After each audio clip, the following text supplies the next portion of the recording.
सियावर रामचंद्र की, सियावर रामचंद्र की जय सिया राम।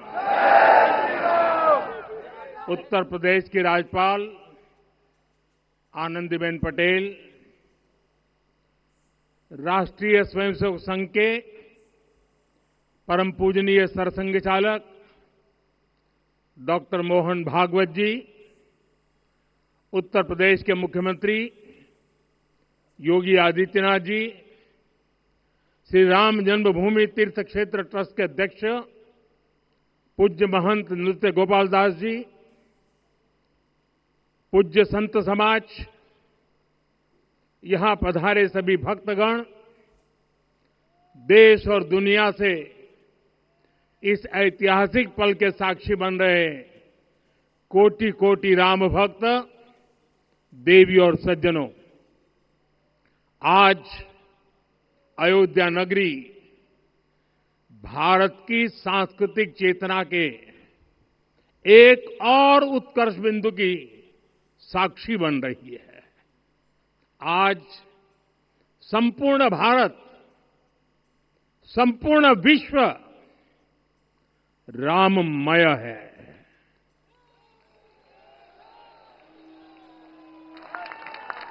हर राम भक्त के हृदय में अद्वितीय संतोष है, असीम कृतज्ञता है, अपार अलौकिक आनंद है।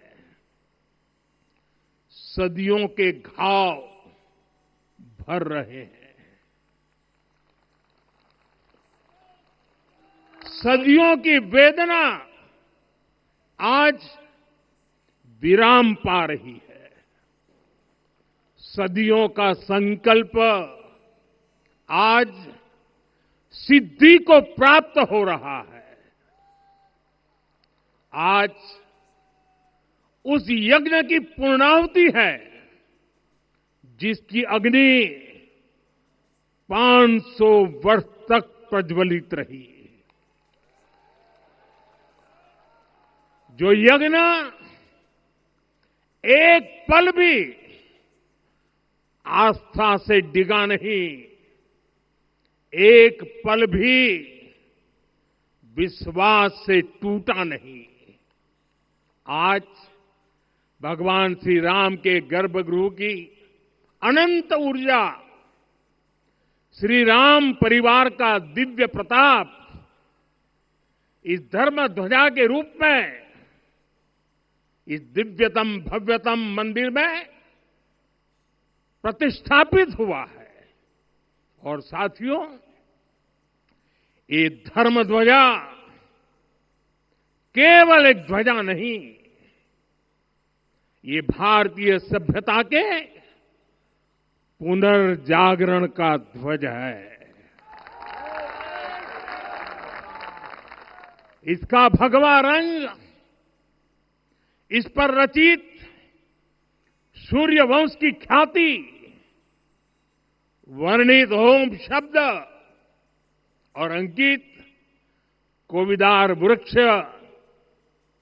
राम राज्य की कीर्ति को प्रतिरूपित करता है। ये ध्वज संकल्प है, ये ध्वज सफलता है, ये ध्वज संघर्ष से सृजन की गाथा है, ये ध्वज सदियों से चले आ रहे स्वप्नों का साकार स्वरूप है, असत्य की नहीं। ये धर्म ध्वज उद्घोष करेगा, सत्यम एक पदम ब्रह्म सत्य धर्म प्रतिष्ठित, अर्थात सत्य ही ब्रह्म का स्वरूप है, सत्य में ही धर्म स्थापित है। ये धर्म ध्वज प्रेरणा बनेगा, प्राण जाए पर वचन न जाहि, अर्थात जो कहा जाए वही किया जाए। ये धर्म ध्वज संदेश देगा, कर्म प्रधान विश्व रची राखा, अर्थात विश्व में कर्म और कर्तव्य की प्रधानता हो, ये धर्म ध्वज कामना करेगा। बैर न विग्रह आस न त्रासा, सुखमय ताही सदा सब आशा। यानी भेदभाव, पीड़ा, परेशानी से मुक्ति, समाज में शांति और सुख हो, ये धर्म ध्वज हमें संकल्पित करेगा। नहीं दरिद्र को दुखी न दीना, यानी हम ऐसा समाज बनाएं जहां गरीबी न हो, कोई दुखी या लाचार न हो। साथियों, हमारे ग्रंथों में कहा गया है, आरोपितम ध्वजम दृष्ट्वा ये अभिनंदनित धार्मिका ते अपि सर्वे प्रमुच्यते महापातक कोटि भी। यानी जो लोग किसी कारण मंदिर नहीं आ पाते और दूर से मंदिर के ध्वज को प्रणाम कर लेते हैं, उन्हें भी उतना ही पुण्य मिल जाता है। साथियों, ये धर्म ध्वज भी इस मंदिर के ध्येय का प्रतीक है। ये ध्वज दूर से ही राम लला की जन्मभूमि के दर्शन कराएगा और युगों युगों तक प्रभु श्री राम के आदेशों और प्रेरणाओं को मानव मात्र तक पहुंचाएगा। साथियों, मैं संपूर्ण विश्व के करोड़ों राम भक्तों को इस अविस्मरणीय क्षण की, इस अद्वितीय अवसर की हार्दिक शुभकामनाएं देता हूं। मैं आज उन सभी भक्तों को भी प्रणाम करता हूं, हर उस दानवीर का भी आभार व्यक्त करता हूं जिसने राम मंदिर निर्माण के लिए अपना सहयोग दिया। मैं राम मंदिर के निर्माण से जुड़े हर श्रमवीर, हर कारीगर, हर योजनाकार, हर वास्तुकार, सभी का अभिनंदन करता हूं। साथियों, अयोध्या वह भूमि है जहां आदर्श आचरण में बदलते हैं। यही वह नगरी है जहां श्री श्री राम ने अपना जीवन पथ शुरू किया था। इसी अयोध्या ने संसार को बताया कि एक व्यक्ति कैसे समाज की शक्ति से, उसके संस्कारों से पुरुषोत्तम बनता है। जब श्री राम अयोध्या से वनवास को गए तो वे युवराज राम थे, लेकिन जब लौटे तो मर्यादा पुरुषोत्तम बनकर के आए और उनके मर्यादा पुरुषोत्तम बनने में महर्षि वशिष्ठ का ज्ञान, महर्षि विश्वामित्र की दीक्षा, महर्षि अगस्त्य का मार्गदर्शन, निषाद राज की मित्रता, मां शबरी की ममता, भक्त हनुमान का समर्पण, इन सब की अनगिनत ऐसे लोगों की महत्वपूर्ण भूमिका रही है। साथियों, विकसित भारत बनाने के लिए भी समाज की इसी सामूहिक शक्ति की आवश्यकता है। मुझे बहुत खुशी है कि राम मंदिर का दिव्य प्रांगण भारत के सामूहिक सामर्थ्य की भी चेतना स्थली बन रहा है। यहां 7 मंदिर बने हैं। यहां माता शबरी का मंदिर बना है, जो जनजातीय समाज के प्रेम भाव और आतिथ्य परंपरा की प्रतिमूर्ति है। यहां निषादराज का मंदिर बना है। ये उस मित्रता का साक्षी है जो साधन नहीं, साध्य को, उसकी भावना को पूजती है। यहां एक ही स्थान पर माता अहिल्या है, महर्षि वाल्मीकि है, महर्षि वशिष्ठ है, महर्षि विश्वामित्र है, महर्षि अगस्त्य है और संत तुलसीदास है। रामलला के साथ साथ इन सभी ऋषियों के दर्शन भी यहीं पर होते हैं। यहां जटायु जी और गिलहरी की मूर्तियां भी हैं, जो बड़े संकल्पों की सिद्धि के लिए हर छोटे से छोटे प्रयास के महत्व को दिखाती है। मैं आज हर देशवासी से कहूंगा कि वो जब भी राम मंदिर आए तो सप्तम मंदिर के दर्शन भी अवश्य करें। ये मंदिर हमारी आस्था के साथ साथ मित्रता, कर्तव्य और सामाजिक सद्भाव के मूल्यों को भी शक्ति देते हैं। साथियों, हम सब जानते हैं हमारे राम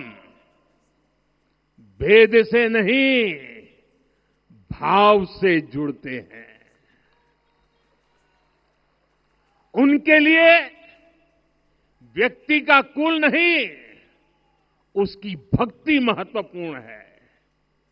उन्हें वंश नहीं, पिछड़े, अति पिछड़े, आदिवासी, वंचित, किसान, श्रमिक, युवा, हर वर्ग को विकास के केंद्र में रखा गया है। जब देश का हर व्यक्ति, हर वर्ग, हर क्षेत्र सशक्त होगा, तब संकल्प की सिद्धि में सबका प्रयास लगेगा और सबके प्रयास से ही 2047 जब देश आजादी के 100 साल मनाएगा, हमें 2047 तक विकसित भारत का निर्माण करना ही होगा। साथियों, रामलला की प्राण प्रतिष्ठा के ऐतिहासिक अवसर पर मैंने राम से राष्ट्र के संकल्प की चर्चा की थी। मैंने कहा था कि हमें आने वाले 1000 वर्षों के लिए भारत की नींव मजबूत करनी है। हमें याद रखना है, जो सिर्फ वर्तमान का सोचते हैं वो आने वाली पीढ़ियों के साथ अन्याय करते हैं। हमें वर्तमान के साथ साथ भावी पीढ़ियों के बारे में भी सोचना है, क्योंकि हम जब नहीं थे ये देश तब भी था, जब हम नहीं रहेंगे ये देश तब भी रहेगा। हम एक जीवंत समाज है, हमें दूरदृष्टि के साथ ही काम करना होगा। हमें आने वाले दशकों, आने वाली सदियों को ध्यान में रखना ही होगा। और साथियों, इसके लिए भी हमें प्रभु राम से सीखना होगा। हमें उनके व्यक्तित्व को समझना होगा। हमें उनके व्यवहार को आत्मसात करना होगा। हमें याद रखना होगा, राम यानी आदर्श, राम यानी मर्यादा, राम यानी जीवन का सर्वोच्च चरित्र, राम यानी सत्य और पराक्रम का संगम। दिव्य गुणे शक्र समो रामः सत्य पराक्रमः। राम यानी धर्म पथ पर चलने वाला व्यक्तित्व। रामः सत्पुरुषो लोके सत्यः सत्यपरायणः। राम यानी जनता के सुख को सर्वोपरि रखना, प्रजा सुखत्वे चंद्रस्य। राम यानी धर्म और क्षमा का दरिया, वसुधाया क्षमा गुणे है। राम यानी ज्ञान और विवेक की पराकाष्ठा। बुद्ध या बृहस्पति तुल्य। राम यानी कोमलता में दृढ़ता। मृदु पूर्वज भाषते। राम यानी कृतज्ञता का सर्वोच्च उदाहरण। कदाचन नोपकारेण कृति नैकेन तुष्यति। राम यानी श्रेष्ठ संगति का चयन। शीला वृद्धे, ज्ञान वृद्धे, वयोवृद्धे च सज्जने। राम यानी विनम्रता में महाबल। वीर्यवान च वीर्येण महता स्वेन विस्मितः। राम यानी सत्य का अडिग संकल्प। न च अनुत्र कथो विद्वान। राम यानी जागरूक, अनुशासित और निष्कपट मन। निस्तिंद्र अपम्रत च स्वदोष परदोषवित। साथियों, राम सिर्फ एक व्यक्ति नहीं, राम एक मूल्य है, एक मर्यादा है, एक दिशा है।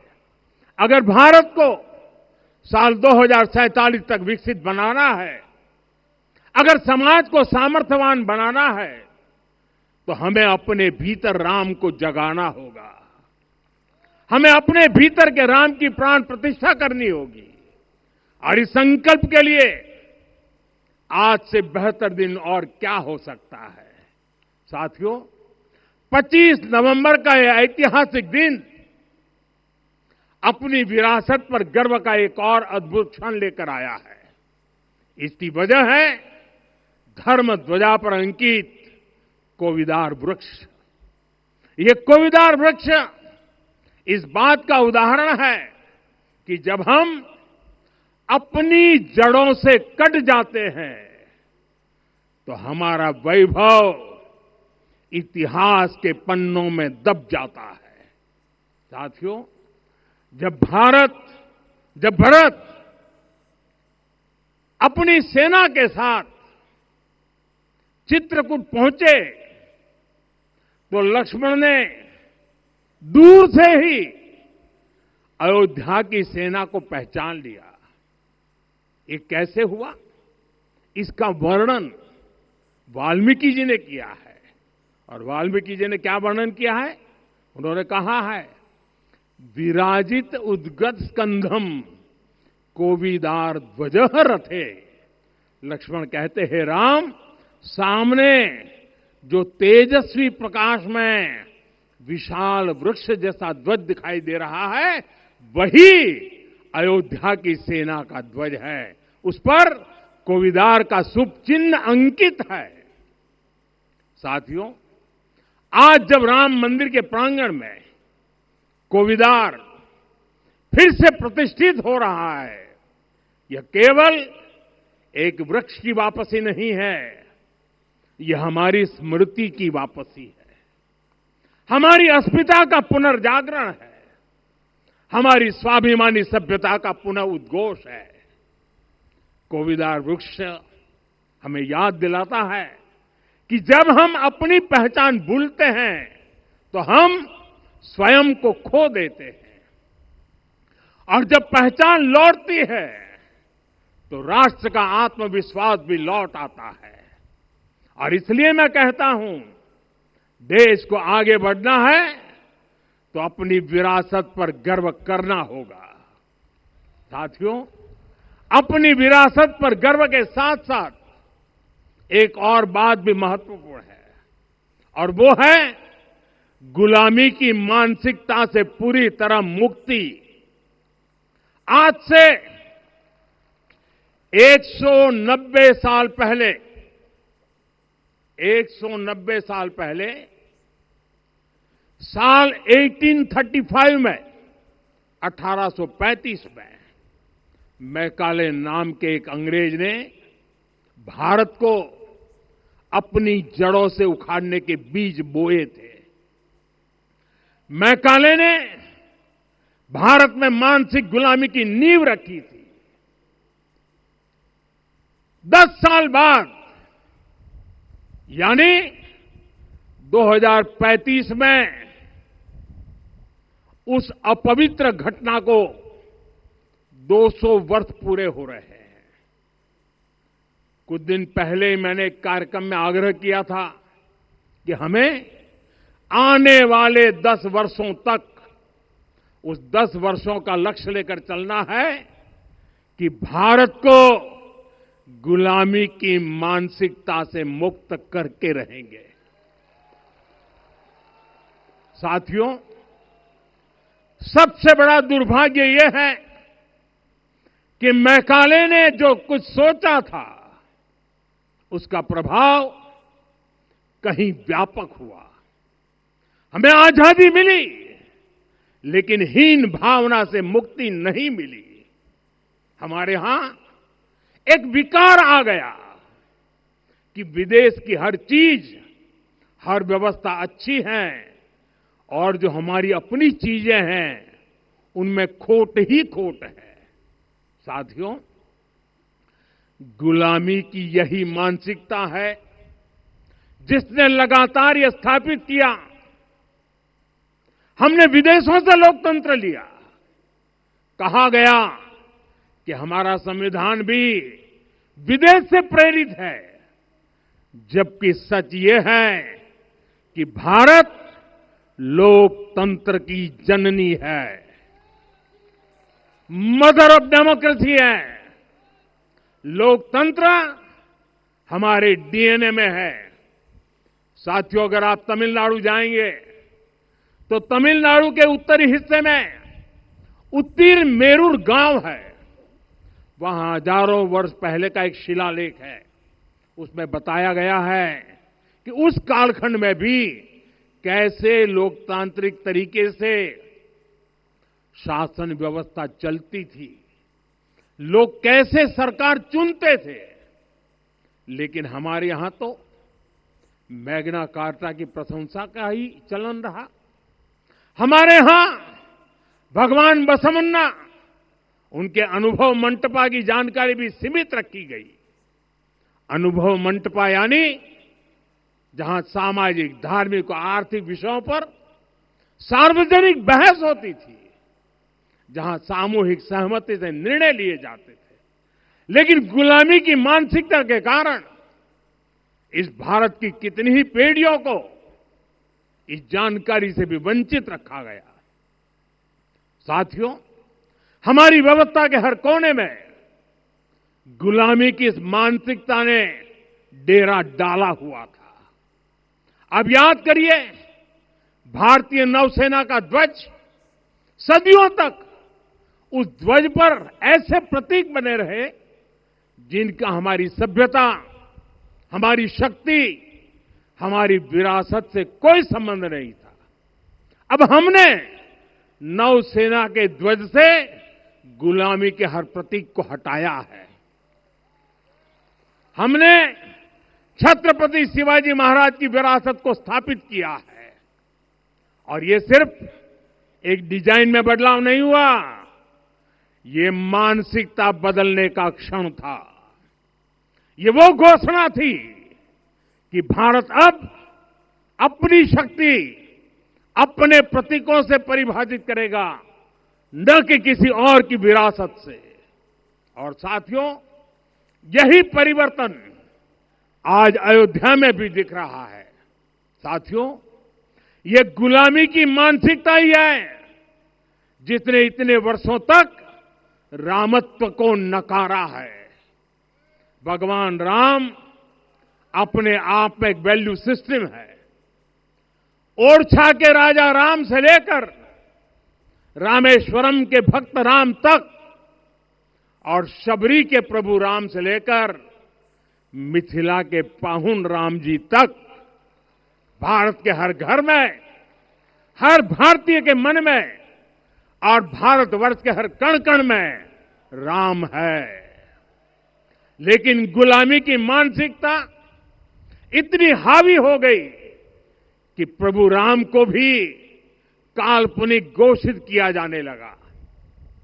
साथियों, अगर हम ठान लें अगले 10 साल में मानसिक गुलामी से पूरी तरह मुक्ति पा लेंगे। और तब जाकर के ऐसी ज्वाला प्रज्वलित होगी, ऐसा आत्मविश्वास बढ़ेगा कि 2047 तक विकसित भारत का सपना पूरा होने से भारत को कोई रोक नहीं पाएगा। आने वाले 1000 वर्ष के लिए भारत की नींव तभी सशक्त होगी जब मैकाले की गुलामी के प्रोजेक्ट को हम अगले 10 साल में पूरी तरह ध्वस्त करके दिखा देंगे। साथियों, अयोध्या धाम में रामलला का मंदिर परिसर भव्य से भव्यतम हो रहा है और साथ ही अयोध्या को संवारने का काम लगातार जारी है। आज अयोध्या फिर से वह नगरी बन रही है जो दुनिया के लिए उदाहरण बनेगी। त्रेता युग की अयोध्या ने मानवता को नीति दी। 21वीं सदी की अयोध्या मानवता को विकास का नया मॉडल दे रही है। तब अयोध्या मर्यादा का केंद्र थी, अब अयोध्या विकसित भारत का मेरुदंड बनकर उभर रही है। साथियों, भविष्य की अयोध्या में पौराणिकता और नूतनता का संगम होगा। सरयू जी की अमृत धारा और विकास की धारा एक साथ बहेगी। यहां आध्यात्म और आर्टिफिशियल इंटेलिजेंस दोनों का तालमेल दिखेगा। राम पथ, भक्ति पथ और जन्मभूमि पथ से नई अयोध्या के दर्शन होते हैं। अयोध्या में भव्य एयरपोर्ट है। अयोध्या में आज शानदार रेलवे स्टेशन है। वंदे भारत और अमृत भारत एक्सप्रेस जैसी ट्रेनें अयोध्या को बाकी देश से जोड़ रही हैं। अयोध्या वासियों को सुविधाएं मिले, उनके जीवन में समृद्धि आए, इसके लिए निरंतर काम चल रहा है। साथियों, जब से प्राण प्रतिष्ठा हुई है तब से लेकर आज तक करीब 45 करोड़ श्रद्धालु यहां दर्शन के लिए आ चुके हैं। ये वो पवित्र भूमि है जहां 45 करोड़ लोगों के चरण रज पड़े हैं और इससे अयोध्या और आसपास के लोगों की आय में आर्थिक परिवर्तन आया है, वृद्धि हुई है। कभी अयोध्या विकास के पैमानों में बहुत पीछे थी, आज अयोध्या नगरी यूपी के अग्रणी शहरों में से एक बन रही है। साथियों, 21वीं सदी का आने वाला समय बहुत महत्वपूर्ण है। आजादी के बाद के 70 साल में भारत विश्व की 11वीं सबसे बड़ी अर्थव्यवस्था बना। 70 साल में 11वीं। लेकिन पिछले 11 साल में ही भारत विश्व की 5वीं सबसे बड़ी अर्थव्यवस्था बन चुका है। और वो दिन दूर नहीं जब भारत विश्व की 3री सबसे बड़ी अर्थव्यवस्था भी बन जाएगा। आने वाला समय नए अवसरों का है, नई संभावनाओं का है और इस अहम कालखंड में भी भगवान राम के विचार ही हमारी प्रेरणा बनेंगे। जब श्री राम के सामने रावण विजय जैसा विशाल लक्ष्य था, तब उन्होंने कहा था, सौरज धीरज ते ही रथ चाका, सत्यशील दृढ़ ध्वज पताका, बल विवेक दम परहित गोरे, क्षमा कृपा समता रजु जोरे। यानी रावण पर विजय पाने के लिए जो रथ चाहिए, शौर्य और धैर्य उसके पहिए हैं, उसकी ध्वजा सत्य और अच्छे आचरण की है, बल, विवेक, संयम और परोपकार इस रथ के घोड़े हैं। लगाम के रूप में क्षमा, दया और समता है जो रथ को सही दिशा में रखते हैं।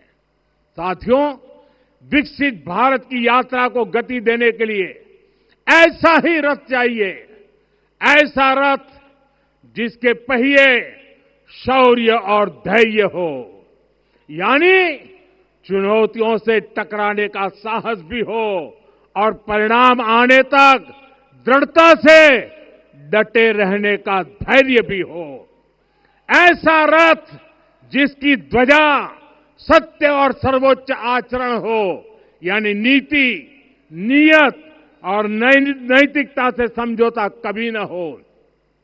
ऐसा रथ जिसके घोड़े बल, विवेक, संयम और परोपकार हो, यानी शक्ति भी हो, बुद्धि भी हो, अनुशासन भी हो और दूसरों के हित का भाव भी हो। ऐसा रथ जिसकी लगाम क्षमा, करुणा और संभाव हो, यानी जहां सफलता का अहंकार नहीं और असफलता में भी तभी संभव है जब स्वयं हित से पहले देश हित होगा, जब राष्ट्रहित सर्वोपरि रहेगा।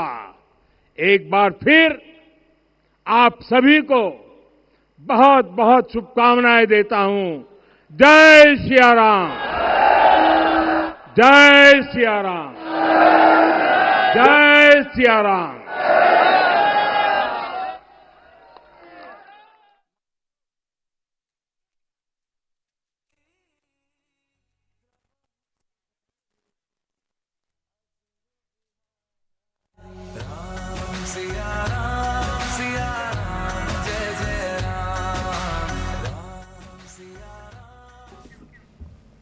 सीधासख दृश्य आपण मैंने देखुले अभिभाषण जरिए अनेक गुड़िए कथा आमर ऐतिह्य संस्कृति परंपरा शौर्य ये सबू को नहीं प्रधानमंत्री नरेंद्र मोदी आज अभिभाषण में उपस्थापन करिसेंती। आज अयोध्या राम मंदिर ध्वजारोहण करा जायछि। भव्य समारोह पई उत्सव मुखर होई उठी अयोध्या नगरी। ये सीधासख पूज्य महंत आपण मैंने देखुछंती को प्रधानमंत्री जी ने चरण स्पर्श किया। वो मंच से नीचे उतर रहे हैं, उत्तर की दिशा पर आएंगे। इस मंदिर के निर्माण में वर्ष 1949 में हनुमानगढ़ी के बाबा महंत अभिराम दास जी महाराज, कल्याण के संपादक हनुमान प्रसाद जी पोद्दार, गोरखनाथ पीठ के महंत दिग्विजयनाथ जी महाराज और 1983 से श्री दाऊदयाल खन्ना,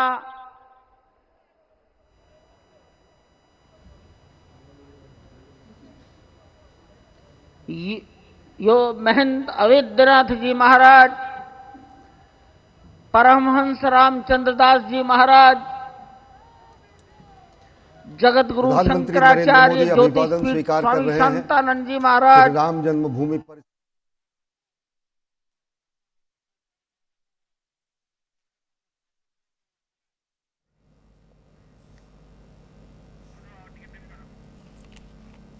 भव्य राम मंदिर रे आज उड़ी धर्म ध्वजा ध्वजारोहण करिसेंती प्रधानमंत्री नरेंद्र मोदी। जो भाव में आपण माने अभिभाषण शुणुथिले, ये गोटे प्रकार अयोध्या रे धर्म ध्वजा उड़ी। भव्य दिव्य नव्य अयोध्या नगरी आज जय श्रीराम ध्वनि रे पुणी उछुलुछि। आज अयोध्या नगरी रे आउ एक भव्य कार्यक्रम रहिथिला। 22 जनवरी 2024 रे रामलालांकर प्राण प्रतिष्ठा करा जायतिला। मंदिर निर्माण हेबा परे 22 जनवरी 2024 रे रामलालांक प्राण प्रतिष्ठा एवं एहा परे मंदिरर चतुर्पार्श्व रे अनेक मंदिर मध्य छोट छोट मंदिर निर्माण करा जाउथला। सप्तऋषिंक मंदिर हेउ, माता अहल्यांक मंदिर हेउ, निषाद राजांक मंदिर हेउ एवं एपटे जहा कुहा जाउथला प्रत्येक मंदिर गुड़िकर आज परिदर्शन करिसेंती प्रधानमंत्री नरेंद्र मोदी। राम मंदिर ध्वजारोहण समारोह पर सुरक्षा व्यवस्था को कड़ाकड़ी करा जायतिला। प्रधानमंत्री आगमन को नहीं एसपीजी अधिकारी सबु प्रकार दायित्व संभाळिथिले। एहा केवल एक धार्मिक उत्सव नुहे, बरं समस्तंकु सही वार्ता देव जहाँ प्रभु श्रीराम निज जीवन में बिताई थिले ताकू नहीं प्रधानमंत्री मध्य तांको अभिभाषण रे उल्लेख करिसेंती। ध्वजारे सूर्य कंचन वृक्ष सह ओमकार रो चित्र रही।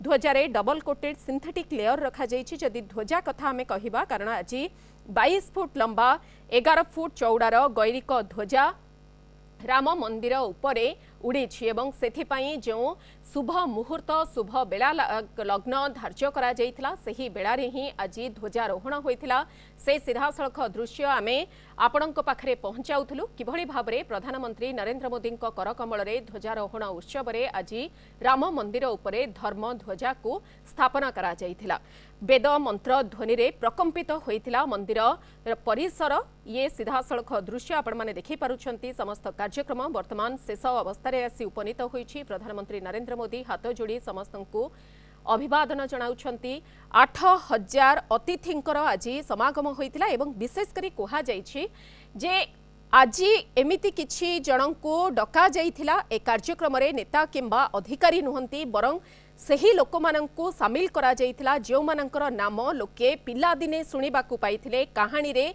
श्री रामंको कहानी रे सुनिबाकू पाइथिले सेमानंकर वंशज मानंकू सेमानंकर समुदाय मानंकू डका जाइथिला निषाद राजांको समुदाय सहित जड़ित लोक माता सबरींको समुदाय सहित जड़ित लोक कैवर्त समाज सहित जड़ित लोक एमानंकू डका जाइथिला ए कार्यक्रम को एभली लोकंकू आमंत्रण करा जाइथिला जे मानंकू पूर्वरु कदापि कोनोसी बड़ आयोजन रे अतिथि भाबरे शामिल हेबाकू डका जाई नथिला भगवान श्रीराम निषाद राजा गुहांकू आलिंगन करथिले सबरी ठारू कोली खाइथिले कैवर्तर पाद धोई समाज को बताइथिले कि प्रत्येक व्यक्ति हेउछंती समान केही छोट बा बड़ नुहंती समस्ते समान तेणु ये एकतार कथा आदर्शर कथा प्रभु श्रीराम तांको समय समय जणाई आसीथिले एवं आज एही कार्यक्रम रे सेमानंकर वंशज मानंकू सेमानंकर समुदाय सहित जड़ित लोक मानंकू डका जाइथिला सेमानंकू समारोह को सम्मानर सह निमंत्रित करा जाइथिला ए पदक्षेप समस्तंकू साथीरे नै चलिबार भावना को दर्शाउछि जहा मर्यादा पुरुषोत्तम श्री राम निज जीवन रे दर्शाइथिले तेणु सही कथा को नहीं कहा जाउछि शौर्यर प्रतीक मर्यादा पुरुषोत्तम शौर्य एवं तांकर साहसर प्रतीक भाबरे सूर्यवंशी मर्यादा पुरुषोत्तम श्रीराम तेणु पताकारे सूर्यंकर प्रतीक रहिछि कंचन वृक्षर प्रतीक रहिछि जहा बाबद रे प्रधानमंत्री कहूथिले जे समस्ते निजर अतीत को नहीं चलिबार रही निजर वंश परंपरा को नहीं चलिबार रही जदि आमे ताकू भूली जाउछे हमर संस्कृति परंपरा को भूली जाउछे ताहाले गोटे प्रकार गोटे समाजर लोप हेउछे तेणु ताकू न भूलिबा पई ये गोटे प्रकार प्रतीकर चिन्ह दर्शा जाइछि ओमकार चिन्ह रही ओमकार प्रत्येक समय रे ही प्रत्येक कार्य प्रत्येक धर्म कार्य समय रे ही आगरे रही थाए तेणु ओम चित्र अंका जाई थाए तेणु ओमकार नहीं कंचन वृक्ष नहीं ध्वजारे सूर्य चिन्ह को नहीं 22 फुट लंबा एवं 11 फुट चौड़ार एही धर्म ध्वजा आज राम मंदिर रे प्रतिष्ठा करा जाइछि राम मंदिर रे ध्वजा फरफर होई आज उडुछि। राम से मां